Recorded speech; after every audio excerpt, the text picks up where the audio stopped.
Hello everyone, Jacob here. Today we're going to talk about this structure right here, to get plus to verb. And in Korean, this basically means 뭐뭐 하게 되다. But you have to be careful because 뭐뭐 하게 되다 actually has many different translations in English. And in the next few videos, we're going to actually be talking about this, all of the different ways that we say 뭐뭐뭐 하게 되다 in English. But first, let's start with this structure right here, to get plus to verb. So when do we use this structure? Specifically, when you want to talk about an opportunity, or a chance to do something that you don't usually do, that you can't usually do. Okay, so let's go ahead and look at our first example, which is a true story. Yesterday, I went to the Grand Hotel in Haeundae, and I got to meet Song Gang-ho. I got to meet Song Gang-ho at the Busan International Film Festival. I'm not going to write the whole thing because that will take a long time. But yeah, yesterday I went to the Grand Hotel and I got to meet Song Gang-ho at the Busan International Film Festival. Alright, so actually this isn't 100% true. Maybe I didn't really meet him, I just saw him. But still, it was pretty exciting. I thought it was an interesting kind of opportunity, or it was a chance for me to do something that I usually can't do. I usually don't do. So here, that's basically how we use this get to verb structure. Okay? And I really want you to kind of think about this structure, get to verb, almost as if opportunity or chance is missing right here. I got, here you can just, kind of stick, I got the opportunity, or I got the chance to meet Song Gang-ho at the Busan International Film Festival. So almost think about it as if this here, the opportunity or the chance, is missing in between got or get and to verb. Okay? So let's go ahead and look at a few other examples. It's a pretty straightforward structure, but I still want to go over a few more examples just to make sure you guys really understand this. So our next example is also kind of related to my life. Not many people get to live abroad.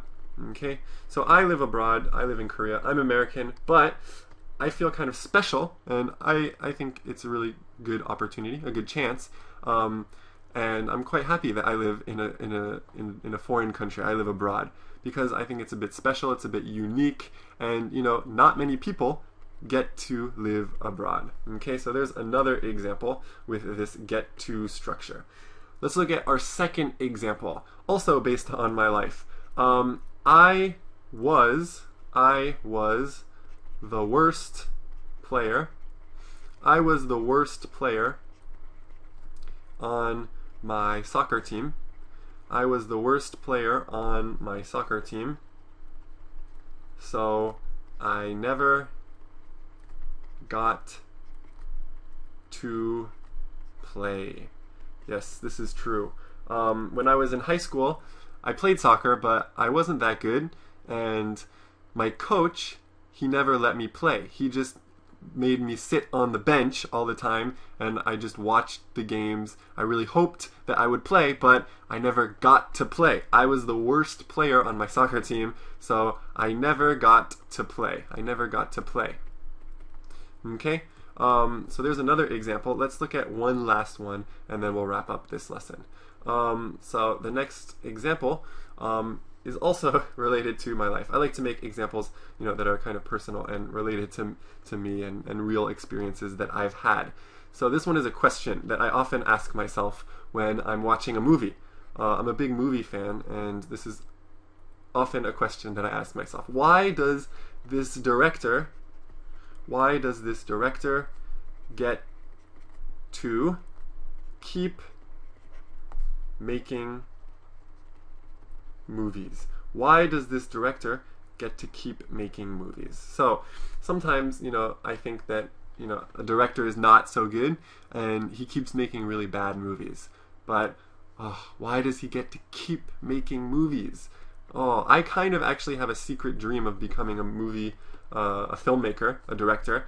So it's a bit frustrating sometimes to me when I see these really bad directors keep making really bad movies, and I always ask myself, why does this director get to keep making movies? So in this sentence, it's a bit more complicated just because I'm using get to verb with keep ing, but it's still the same meaning, the same basic structure. I'm just combining it with this keep ing structure. So that's basically everything I wanted to talk about for this get to verb structure, which in Korean is one of the ways to say 알게 되다. But like I said before, there are actually many ways to say this, and in the next few lessons I will be explaining this even more. So I hope you enjoyed the lesson. Keep watching, and I'll see you next time.